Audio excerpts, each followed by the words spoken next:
Hello friends कैसे हैं आप लोग। उम्मीद करते हैं कि आप सभी लोग ठीक होंगे। बहुत दिनों के बाद आज मैंने शूटिंग स्टार्ट किया है और आप लोगों से बहुत दिनों के बाद मैं मिला भी हूँ। और थोड़ा बीच में इशू हो गए थे, इसीलिए रिकॉर्ड नहीं हो पा रहा था। तो आज हम रिकॉर्ड करने जा रहे हैं। और आज जैसा कि आप लोगों को पता है कि आप लोगों को इतिहास के सीरीज में दे चुका हूँ, ठीक। उसके बाद मैं भूगोल का भी एक सीरीज़ दे चुका हूँ, जिसमें मैंने पढ़ाया था कि सौरमंडल क्या होते हैं, और पृथ्वी के बारे में पढ़ाया था कि अक्षांश रेखाएं क्या होते हैं, देशांतर रेखाएं क्या होता है। आज हम लोग पढ़ने जा रहे हैं भारत की राजनीति के बारे में, यानी हमारे संविधान के बारे में, ठीक ना।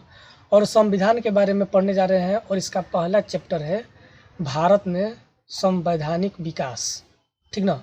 भारत में संवैधानिक विकास यानी किस तरह से भारत में संविधान का विकास होता है और उस संविधान से हम लोग अपने प्रशासन को चलाने के लिए क्या क्या समस्याएं झेलने पड़ते हैं हम लोगों को, उन सब को हम लोग पढ़ेंगे आज, ठीक ना। देखिए, ये मेरा चैनल है जीएस पॉइंट। संविधान के बारे में पढ़ेंगे हम लोग, जिसको इंग्लिश में बोलते हैं कॉन्स्टिट्यूशन। कॉन्स्टिट्यूशन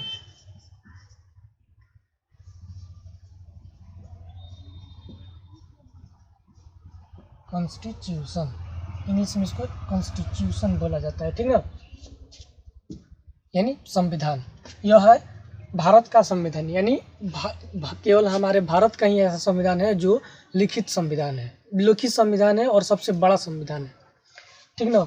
और इसमें हम लोग पढ़ते हैं आज भारत का संवैधानिक विकास, यानी किस तरह से भारत में संवैधानिक विकास हुआ, ठीक। तो आइए कहानी शुरू करते हैं। दोस्तों, कहानी उन दिनों की है जब British east India company Bharat आते हैं। कहाँ, किस ईस्वी में आते हैं? देखिए, कहानी यही है। कहानी यह है कि जब 31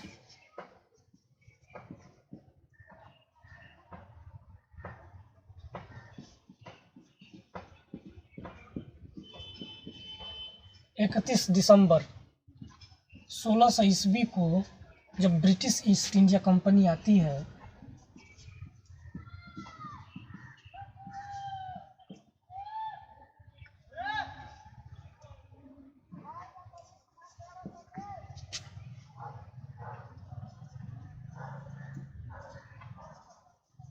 कंपनी भारत आती है।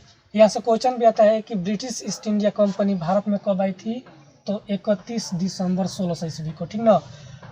कहानी यही है कि 31 दिसंबर 1600 ईस्वी को ब्रिटिश ईस्ट इंडिया कंपनी को संक्षेप में लिखते हैं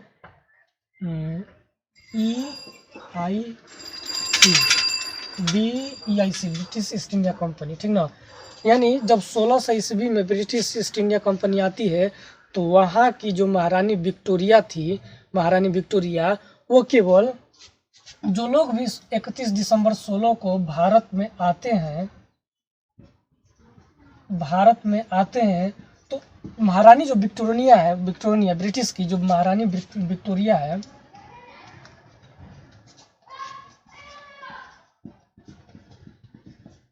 ब्रिटिश की जो महारानी रहती है, महारानी विक्टोरिया,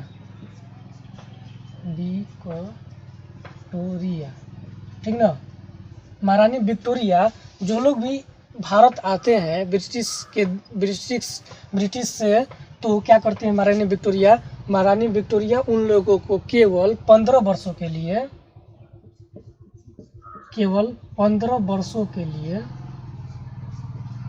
एक फरमान देती है।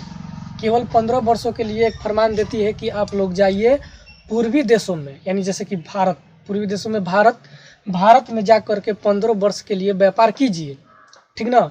महारानी विक्टोरिया का केवल यही का नाम था कि आप लोग जाएं पूर्वी देशों में और वहां पर सिर्फ 15 वर्षों के लिए फरमान महारानी विक्टोरिया दी थी कि आप लोग जाइए वहां पर 15 वर्षों के लिए व्यापार कीजिए, ठीक ना। और वहां से जो आदमी आते हैं, ब्रिटिश आते हैं भारत में, यह क्या करते हैं, व्यापार के साथ साथ उनके भारतवासियों पर शासन करने लगते हैं, उनके शासन पर नियंत्रण करने लगते हैं।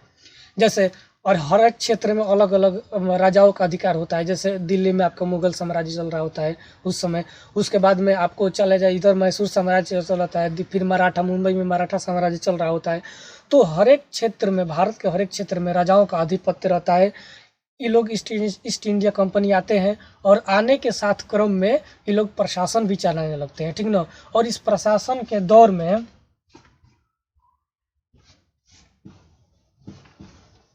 प्रशासन के साथ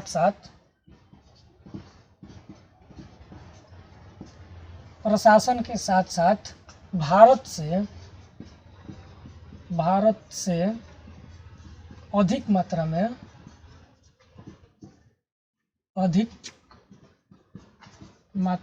में कहाँ धन लेकर अपने देश जाते हैं, यानी ब्रिटिश जाते हैं। भारत में व्यापार करने के परिप्रेक्ष्य से आते हैं, लेकिन यहाँ पर प्रशासन नियंत्रण करने लगते हैं और यहाँ से अधिक मात्राओं में धन लूट करके अपने ब्रिटिश राज्य को दे रहे होते हैं, ठीक ना। स्थिति यह पैदा होती है कि दोनों तरफ अफरा तफरी मच जाता है, यानी इनबैलेंस की स्थिति आ जाती है, ठीक ना, यानी संतुलन की स्थिति नहीं रहती है। मतलब कहने का यह है कि यहाँ के जो शासक रहते हैं, यहाँ से धन लूट कर ले जाते हैं ब्रिटिश लोग और वहाँ पर ब्रिटिश में जमा करते हैं। तो ब्रिटिश लोग भी वहाँ के इन लोग पे बहुत घृणा करने लगते हैं कि कैसा ये सब कैसा गया कि लोग धन लूट करके आ रहा है इधर से, ठीक ना। तो ब्रिटिश धन लूट करके ले जा रहे हैं और यहाँ पर मैंने मॉडर्न आधुनिक भारत में आप लोगों को पढ़ना हुआ है कि ड्रेन वेल्थ ऑफ ड्रेन, ठीक ना, यानी दादा भाई नौरोजी द्वारा ड्रेन वेल्थ थ्योरी दिया गया है।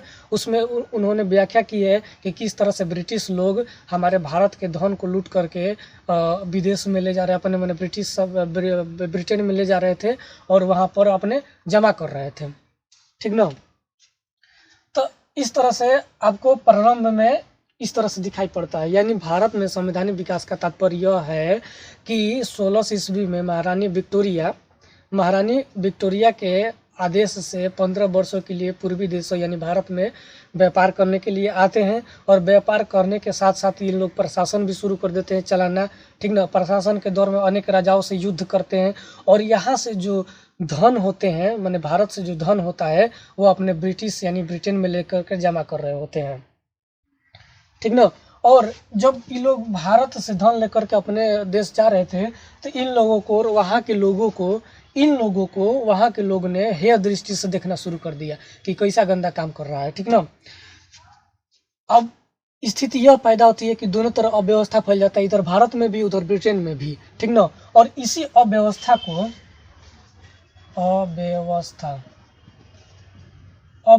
को दूर करने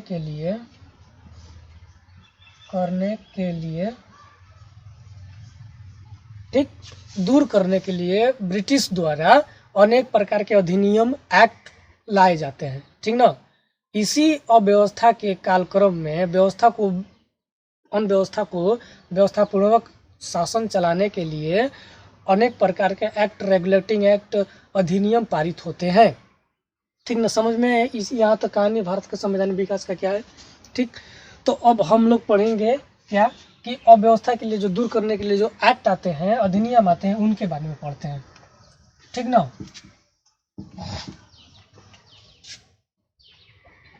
देखिए हम लोग दो तरीका से पढ़ते हैं इसको, ठीक ना। देखिए सबसे पहले तो एक्ट, जितने भी एक्ट हैं एक साथ पढ़ेंगे और जितने भी अधिनियम है उसको एक साथ पढ़ेंगे।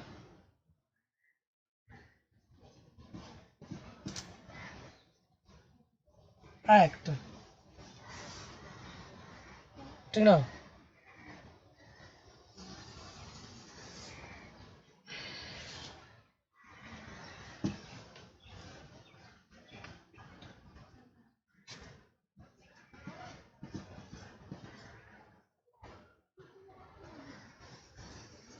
अधिनियम,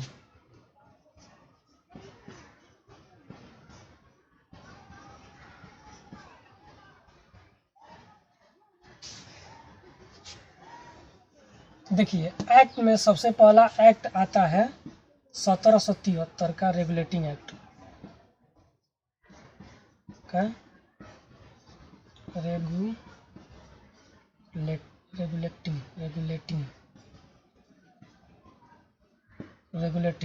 एक्ट, ठीक ना।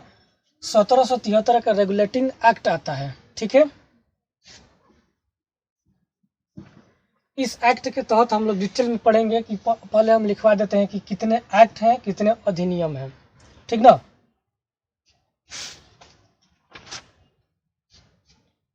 उसके बाद में 1784 का पिट्स इंडिया एक्ट आता है।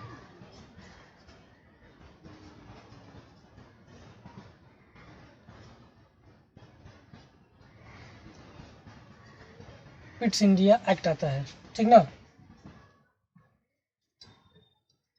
उसके बाद में 1793 का चार्टर एक्ट आता है।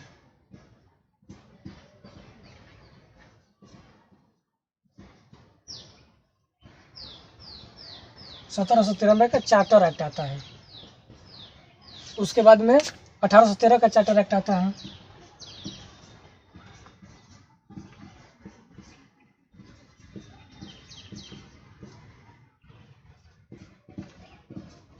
एक्ट आता है। उसके बाद में 1833 का चार्टर एक्ट आता है।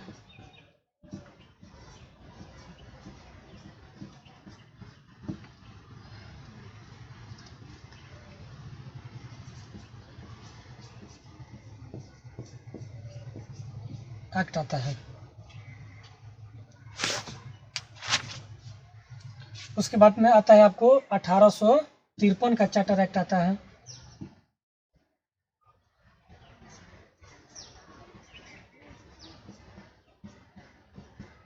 चार्टर एक्ट आता है, ठीक ना। इतने एक्ट आते हैं। 1773 का रेगुलेटिंग एक्ट आता है। 1784 का पिट्स इंडिया एक्ट आता है। 1793 का चार्टर एक्ट आता है। 1813 का चार्टर एक्ट आता है। 1837 का चार्टर एक्ट आता है। 1853 का चार्टर एक्ट आता है, ठीक ना। ये आपका इतना, यानी 1 2 3 4 5 और 6 आपका चार्टर एक्ट आते हैं। और अधिनियम के बारे में पढ़ते हैं, अधिनियम कितने आते हैं, ठीक ना।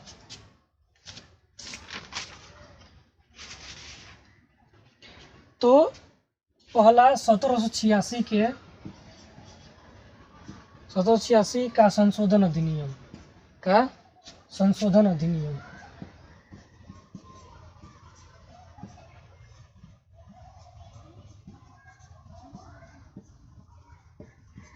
आता है, ठीक ना। उसके बाद में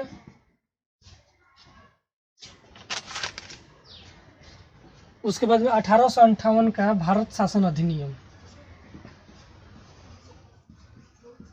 का भारत सरकार अधिनियम, भारत सरकार अधिनियम, ठीक। उसके बाद में आता है आपको 1861 का अधिनियम,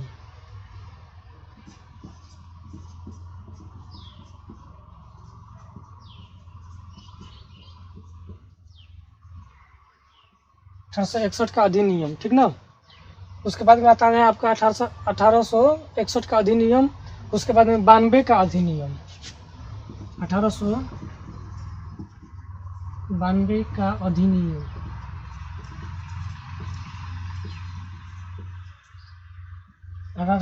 अधिनियम। उसके बाद में आता है आपको 1909 का अधिनियम या मार्ले मिंटो सुधार, 1909 का अधिनियम, या इसको ही मार्ले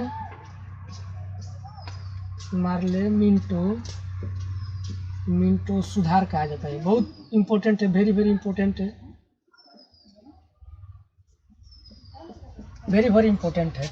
1909 का अधिनियम या मार्ले मिंटो सुधार अधिनियम बहुत ही इंपॉर्टेंट है। ये सबसे ज़्यादा इंपॉर्टेंट इसलिए है क्योंकि सबसे पहले 1909 ईस्वी में मुस्लिम वर्ग के लिए एक अलग चुनाव व्यवस्था किया गया, ठीक ना।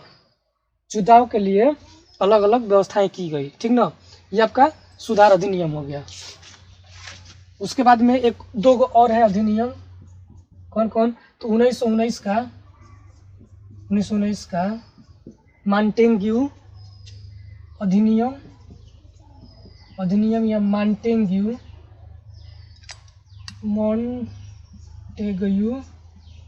चेम्सफोर्ड सुधार, चेम्सफोर्ड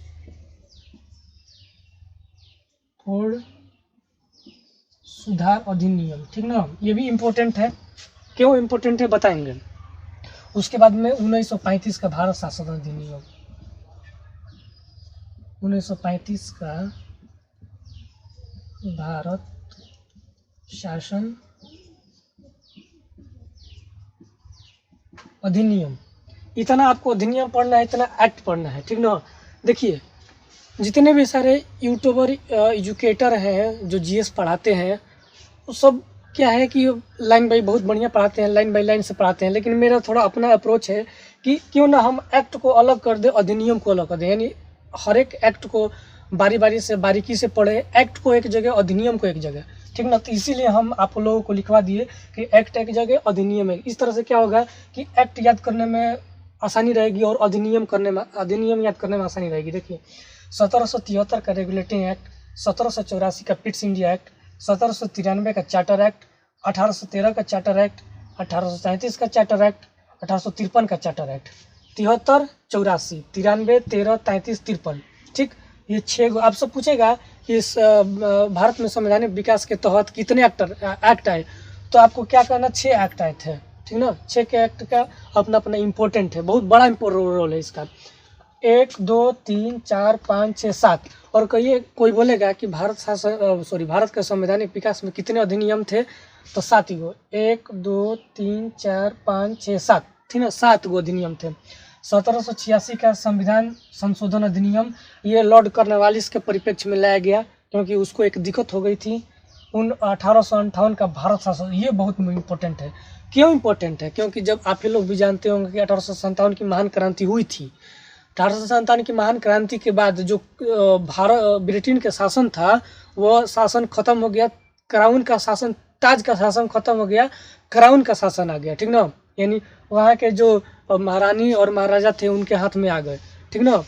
तो 1858 का भाषा शासन अधिनियम, 1861 का अधिनियम, 1892 का अधिनियम, 1909 का मार्ले मिंटो सुधार अधिनियम, 1919 का मॉन्टेग्यू चेम्सफोर्ड सुधार अधिनियम, 1935 का भारत शासन अधिनियम। इन दोनों से बहुत ज़्यादा ही क्वेश्चन पूछे जाते हैं। क्यों? क्योंकि देखिए 1909 में सबसे पहले मुसलमान चुनाव पृथक हुआ था, और 1919 में अधिनियम मॉन्टेग्यू चेम्सफोर्ड सुधार, इसमें भी बहुत सारे पॉइंट्स है। देखिए यहाँ से ये पूछता है कि इस अधिनियम में मार्ले कौन था, मिंटो कौन था। तो मार्ले याद रखिए कि भारत सचिव था और मिंटो वहाँ का वायसराय था, ठीक। मॉन्टेग्यू चेम्सफोर्ड, मॉन्टेग्यू वहाँ पर क्या थे, भारत सरकार के ये थे, क्या बोलते हैं यहाँ पर, भारत सरकार के ये थे, सुधार थे, और ये चेम्सफोर्ड थे वहाँ के वायसराय, चेम्सफोर्ड, ठीक ना। भारत सचिव, ये मॉन्टेग्यू भारत सचिव, ठीक ना। इस तरह से आप लोग स्क्रीनशॉट ले सकते हैं इसका। हम लोग सेपरेट पढ़ेंगे तो ध्यान में रहेगा हमेशा, ठीक ना। सेपरेट पढ़ने से क्या फ़ायदा है कि हर एक तथ्य को हम बारीकी से पढ़ते हैं तो हमारे दिमाग में लंबे समय तक कंटेन करके रखता है दिमाग, ठीक ना। आप लोग इसको स्क्रीनशॉट ले सकते हैं। अब आइए हम लोग पढ़ते हैं कि 1773 का रेगुलेटिंग, बहुत विस्तार से पढ़ेंगे रेगुलेटिंग एक्ट क्या था, ठीक ना। देखिएगा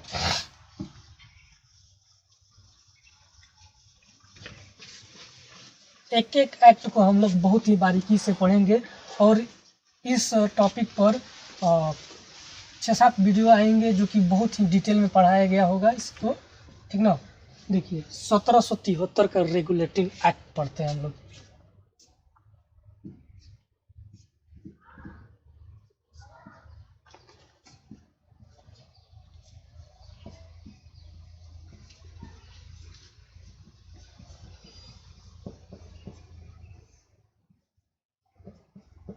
सत्रह सौ 73 का रेगुलेटिंग एक्ट, देखिएगा ध्यान से, मोस्ट इम्पोर्टेंट है।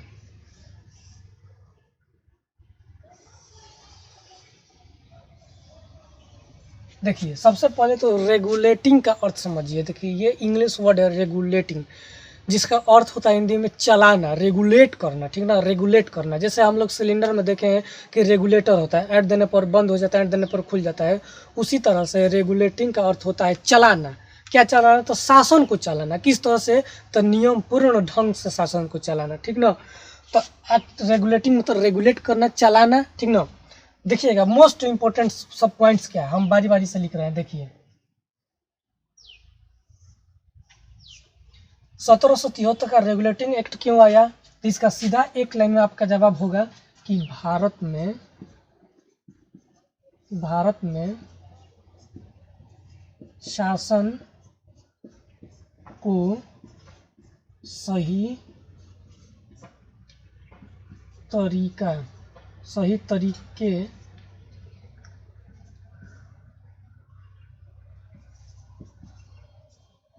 से चलाने के लिए लाया गया, चलाने के लिए। समझ में आया ना? कोई पूछेगा कि 1773 के रेगुलेटिंग एक्ट के लाने का तात्पर्य क्या है, तो भारत में शासन को सही तरीका से चलाने के लिए। किसका शासन? तो ब्रिटिश शासन, ब्रिटिश के शासन को चलाने के लिए लाया गया था, ठीक ना।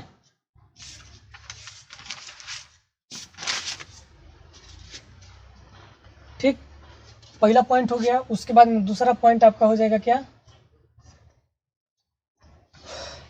दूसरा पॉइंट हो जाएगा कि कंपनी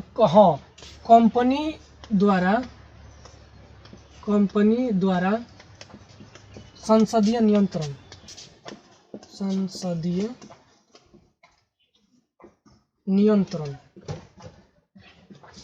ठीक ना। दूसरा पॉइंट हो जाएगा इसका कि कंपनी द्वारा संसदीय नियंत्रण के लिए इसको लाया गया, ठीक ना।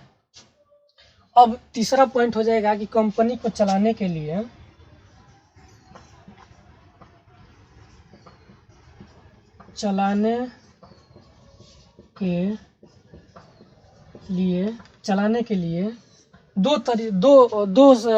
क्या बोलते हैं, दो संस्थाओं का गठन किया गया, ठीक ना। दो संस्थाओं का गठन किया गया। पहला संस्था में क्या है? Court of proprietors, court of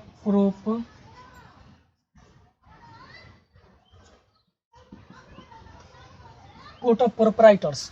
दूसरा था court of directors,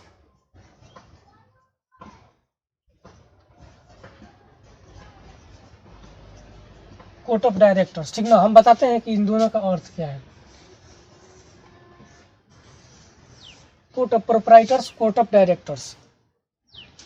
court of proprietors यह था कि कितने उस जो शासन चलाने वाले जो क्षेत्र होंगे उन पे कितने आदमी रखे जाएंगे, ठीक ना, निवेशक समूह होंगे। और कोर्ट ऑफ डायरेक्टर्स में 24 सदस्य होते थे, 24 सदस्य होते थे।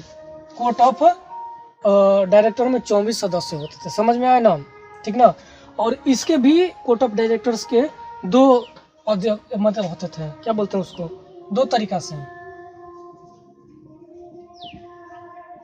कोर्ट ऑफ डायरेक्टर्स को दो तरह से, एगो नियंत्रक होता था और एक अध्यक्ष होता था। एक नियंत्रक अध्यक्ष होता था और एक उपाध्यक्ष होता था, ठीक ना। जो ये अध्यक्ष होता था ये कार्यकारी अध्यक्ष होता था, ठीक ना। ये उपाध्यक्ष उसके समक्ष कार्य करने वाले होते थे। समझ में आया ना ये इतना, ठीक। इतना पॉइंट समझ में। 1773 का रेगुलेटिंग एक्ट भारत में शासन को सही तरीका से चलाने के लिए लाया गया। किसका? तो ब्रिटिश शासन के लिए। कंपनी द्वारा संसदीय नियंत्रण करने के लिए लाया गया। चलाने के लिए दो तरीका से संस्थाओं का निर्माण किया गया, court of proprietors, court of directors, जिसमें 24 सदस्य थे। इसमें भी दो तरीका से बनाया गया, एक अध्यक्ष थे, एक उपाध्यक्ष थे, ठीक ना। अब देखिएगा, इस अधिनियम के तहत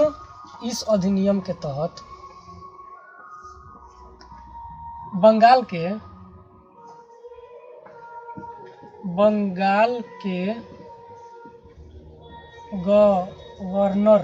गवर्नर को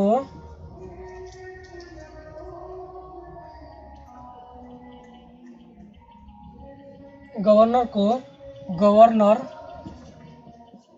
गवर्नर जनरल जनरल जनरल बना दिया गया। ठीक ना। यहाँ से पॉइंट याद रखने योग्य है, ये आता है कि किस रेगुलेटिंग एक्ट के तहत भारत के गवर्नर को बंगाल के गवर्नर जनरल बना दिया गया था। 1773 का रेगुलेटिंग एक्ट के तहत बना दिया गया। और सबसे पहला गवर्नर जनरल जो थे वो कौन बने? फर्स्ट गवर्नर जनरल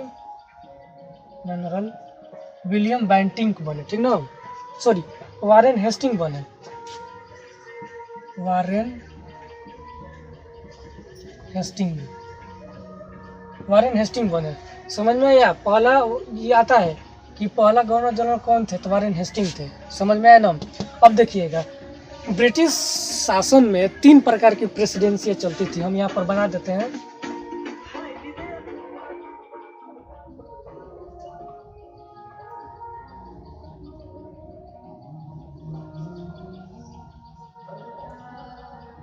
देखिए, ये मुंबई आपका है, ये आपका बंगाल है, पश्चिम बंगाल, ये उड़ीसा है।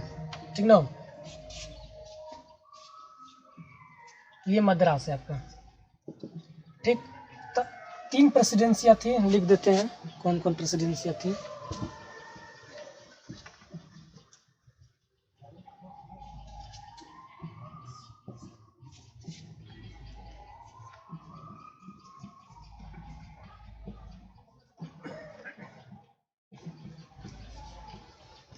तीन प्रेसिडेंसियाँ थी, कौन कौन?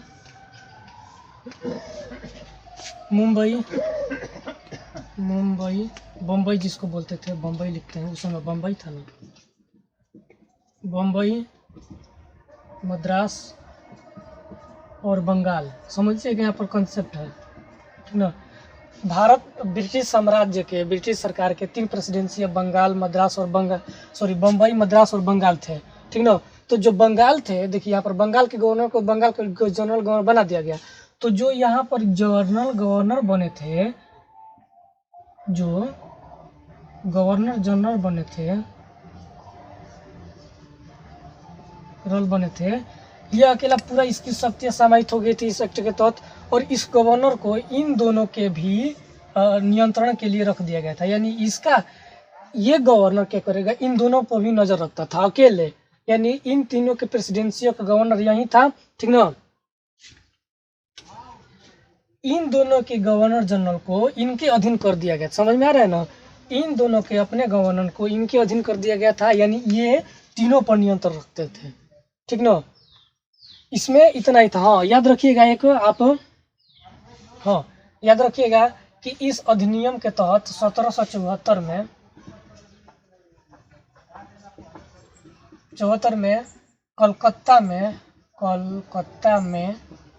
कलकत्ता